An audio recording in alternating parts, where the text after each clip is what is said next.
Peut-être vous demandez-vous ce que ça signifie devenir sophrologue.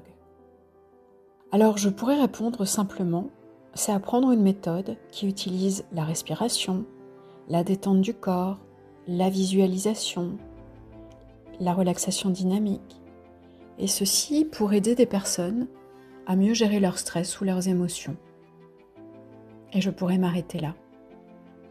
Mais en réalité, devenir sophrologue va beaucoup plus loin que cela. Devenir sophrologue, c'est d'abord choisir un métier profondément humain. Peut-être dans votre vie, avez-vous l'habitude que les gens viennent vers vous facilement, se déposent auprès de vous, vous confient leurs problématiques, leurs souffrances, leurs douleurs, les situations difficiles dans lesquelles ils sont. Peut-être que les gens s'épanchent facilement auprès de vous. Ça peut déjà être un signe que vous êtes ouverte, ouvert et à l'écoute. Alors ce métier, ce choix, c'est également de décider d'accompagner des personnes dans des moments importants de leur vie, dans des moments décisifs, dans des changements qui bouleversent. Lorsque ces personnes traversent une difficulté, lorsqu'elles ont besoin de trouver de la sérénité, ou simplement lorsqu'elles ressentent le besoin de se reconnecter à elles-mêmes, d'avoir du temps pour elles.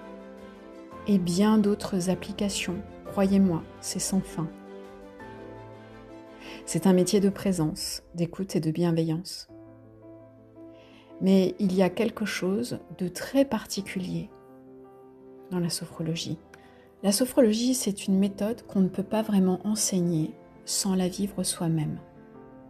Autrement dit, la formation de sophrologue, c'est aussi un chemin personnel. Dans cette formation, on apprend à mieux se connaître, à développer, à ouvrir sa conscience, à la dévoiler, à être plus attentif à ce qui se passe en soi et autour de soi, à développer sa présence pour soi et pour les autres. J'ai déjà formé quelques sophrologues et ces personnes, ces êtres humains que j'ai pu accompagner, que j'ai eu l'honneur de pouvoir accompagner, ne sont pas sortis de cette formation juste avec un métier. Ces personnes sont sorties transformées. Parce que la connaissance de soi et l'estime de soi sont deux piliers importants pour devenir sophrologue. Devenir sophrologue devient un état d'être. C'est effectivement apprendre des techniques, les comprendre, savoir les utiliser au bon moment, en toute autonomie, en indépendance bien sûr, mais c'est surtout développer une qualité de présence à soi et aux autres. C'est accompagner les personnes à découvrir leurs propres ressources, plutôt que leur donner des solutions toutes faites.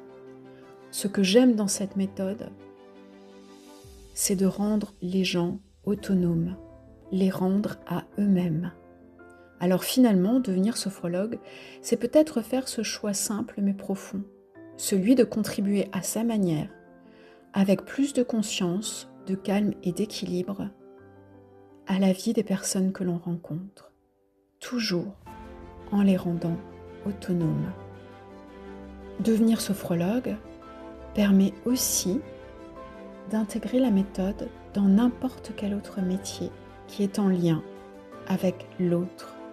Des métiers d'aide, des métiers d'accompagnement, des métiers de pédagogue, des métiers de thérapeute, ou simplement devenir sophrologue pour soi-même, intégrer cet état pour soi-même au service de sa propre transformation. Et dans le monde dans lequel nous vivons aujourd'hui, c'est peut-être déjà beaucoup. Devenir sophrologue, compléter des compétences professionnelles actuelles ou simplement vous offrir une transformation personnelle. La rentrée, c'est le 22 mai 2026 et les inscriptions sont ouvertes. Pour nous rencontrer, nous organisons également des portes ouvertes le 28 mars 2026 de 14h à 18h en présentiel et sur inscription. Je vous remets tous les contacts sous la vidéo, n'hésitez pas à venir nous voir.